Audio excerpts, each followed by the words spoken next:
హరి ఓం శ్రీ మహాగణాధిపతయే నమ. ఐం మహాసరస్వతే నమ. ఈ నామవిత్రయోచో గురుబ్రహ్మ గురువిష్ణు గురుదేవో మహేశ్వర గురు సాక్షాత్ పరబ్రహ్మ తస్మై శ్రీ గురవే నమ. గురవే సర్వలోకానాం విషజే భవరోగిణాం నిధయే సర్వవిద్యానాం దక్షిణామూర్తయే నమ.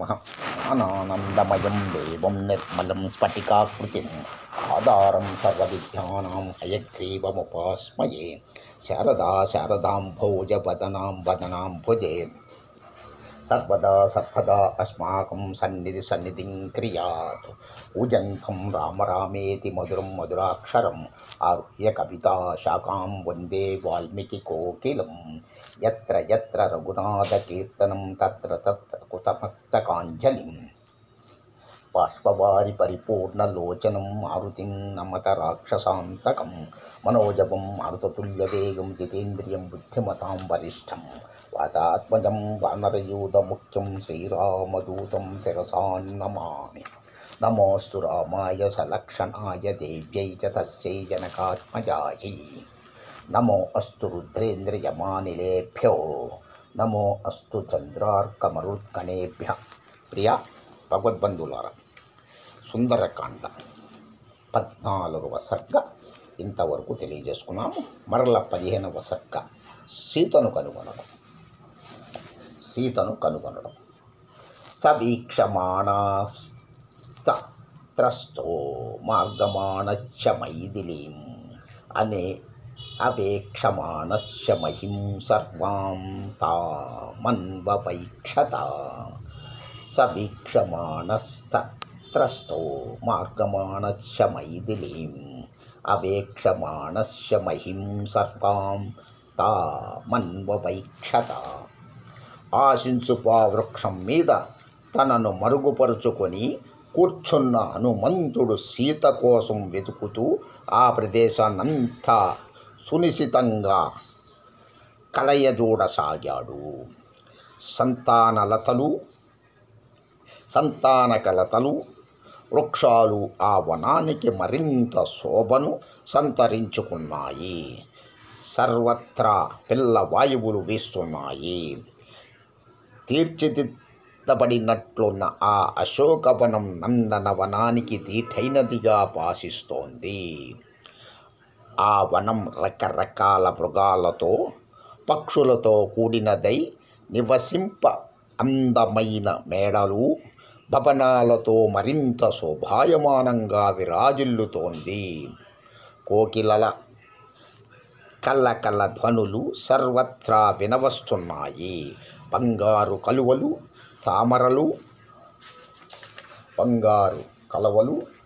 తామరలు ఆవరించి ఉన్న దిగుడు బావులు చూడముచ్చట గొలుపుతున్నాయి.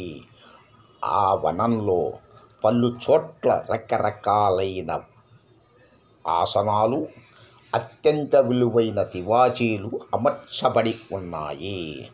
అక్కడక్కడ నిర్మితమైన గృహాలు ఆ వన సౌందర్యాన్ని ద్విగుణీకృతం చేస్తున్నాయి. అన్ని ఋతువులలో విరగపూచిన పువ్వులతో ఫలాలతో నిండిన అనేక చెట్లతో ఆ వనం అలరారుతోంది. కొన్ని చెట్ల కొమ్మలు ఫలభరిత పుష్పభరిత భారంతో బాగా వంగిపోయి నేలను తాకుతున్నాయి. మనుష్యుల శోకాన్ని తొలగింపజేస్తూ ఉండడం వలన అశోకవనం అనే పేరు ఆ వనానికి సార్థకమై ఒప్పారుతోంది. బాగుగా పుష్పించిన కర్ణికార వృక్షాలు, కింసుక వృక్షాలు ఆ వన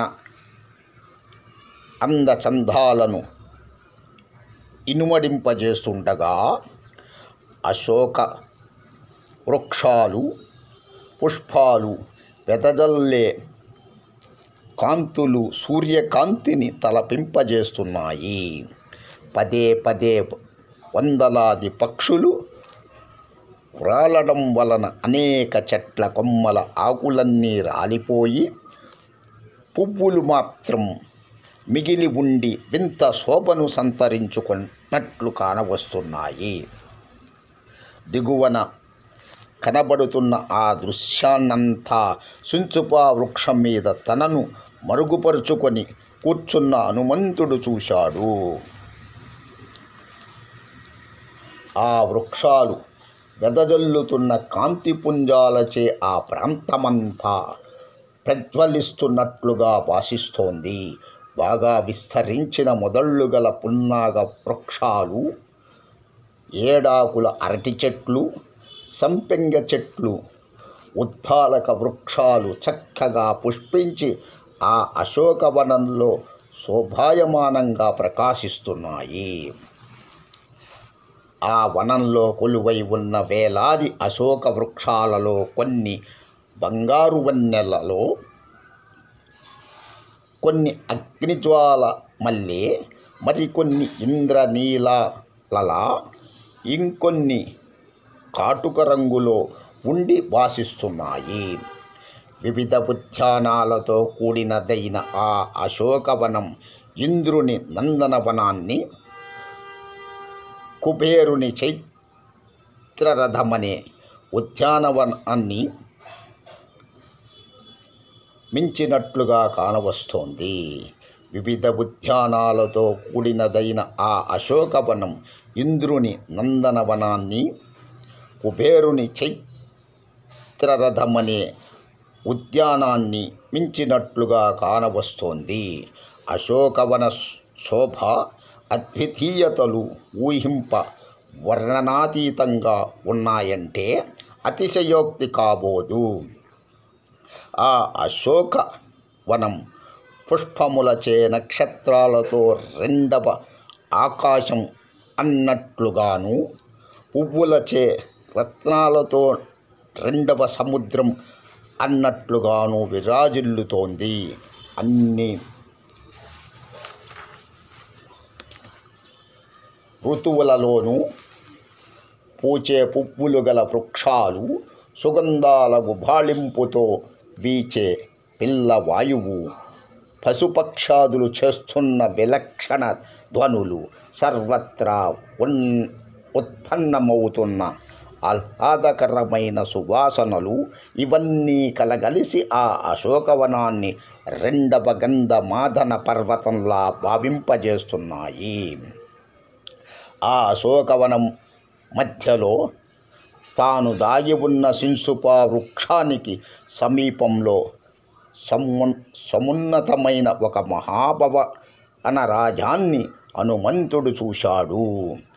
ఆ అశోకవన మధ్యలో తాను దాగి ఉన్న సింసుపా వృక్షానికి సమీపంలో సమున్నతమైన ఒక మహాభవన రాజాన్ని హనుమంతుడు చూశాడు. కైలాసంలా తెల్లగా ఉన్న ఆ మహాసౌధం 1000 స్తంభాల మీద నిలిచి ఉంది. ఆ మహాభవనపు మెట్లు పగడాలతో పొదగబడి ఉన్నాయి. వేదికలు మేలిమి బంగారంతో రూపొందించబడ్డాయి. చూపరుల కళ్లకు మిరిమెట్లు గొలిపేలా ప్రజ్వలిస్తున్న కాంతితో ఆ భవనం ప్రకాశిస్తోంది. ఆ మహాసౌధం ఆకాశాన్ని చుంబిస్తున్నంత ఎత్తైనదిగా అలరారుతోంది.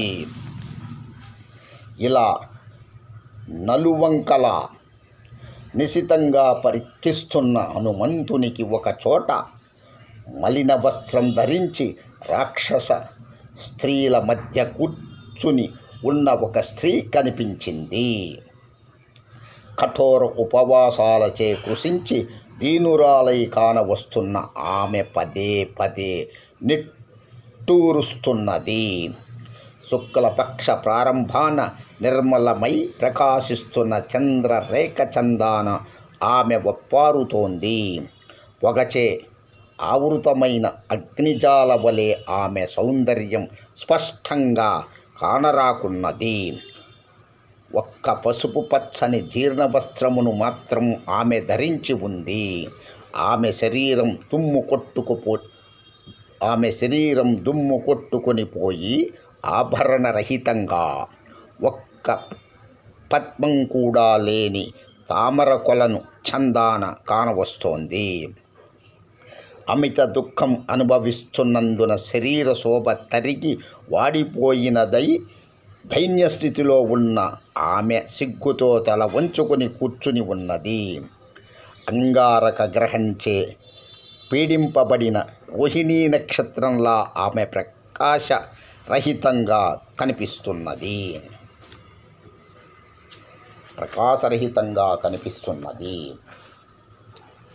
కన్నుల నుండి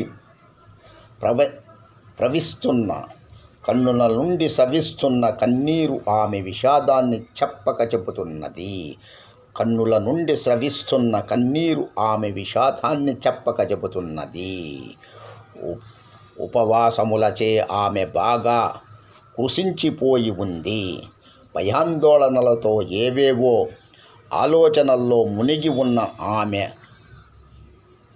దుఃఖాక్రాంతురాలై కానవచ్చింది. భయాందోళనలో ఏవేవో ఆలోచనల్లో మునిగి ఉన్న ఆమె దుఃఖాక్రాంతురాలై కానవచ్చింది. తన పట్ల ఆదరం చూపేవారు ఒక్కరు కూడా లేకపోవడంతోనూ తన చుట్టూ నిరంతరాయంగా క్రూర స్వభావులైన రాక్షస స్త్రీలు ఉండడం వలన ఆమె శోకసాగరంలో మునిగి ఉంది. మంద నుండి విడిపోయి వేటకుక్కలు చుట్టుముట్టిన ఆడజింక చందాన ఉంది ఆమె పరిస్థితి. కటి ప్రదేశం వరకు వ్రేలాడుతున్న నల్ల త్రాసు వంటి ఒక్క జడతో ఉన్న ఆ స్త్రీ శరదృతువులో ముదురు ఆకుపచ్చ వృక్షపంక్తితో కూడిన భూమిని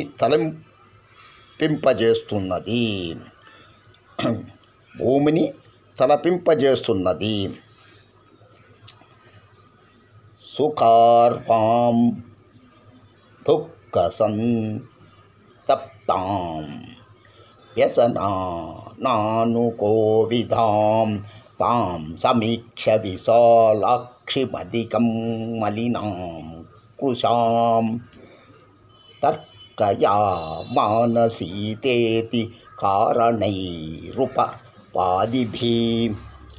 ఎన్నడూ కష్టాలు చవి చూచి ఎరుగని సుఖాలను అనుభవించడానికే అర్వురాలైన ఆమె దుఃఖంచే కృంగిపోయినట్లు కనిపిస్తోంది.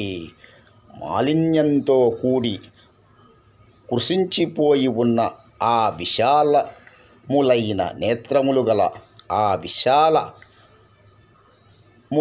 నేత్రములు గల స్త్రీని తేరిపారా పరికించిన హనుమంతుడు సహేతుక దృక్పథంతో ఆమె సాక్షాత్తు సీతాదేవి అయి ఉంటుందని ఊహించాడు. ఓం నమః శివాయ. నమః శివాయ. సుందరకాండ 15వ సర్గ ఇంతవరకు 25 వరకు తెలియజేసినాము. లోకా సమస్తా సుఖినో భవంతు. సర్వే జనా సుఖినో భవంతు. సమస్త సన్మంగళాని భవంతు. సుందరమైనది సుందరకాండ, సుందరమెంతో సుందరము. సుందరమైనది సుందరకాండ, సుందరమెంతో సుందరము. ఓం శాంతి శాంతి శాంతి.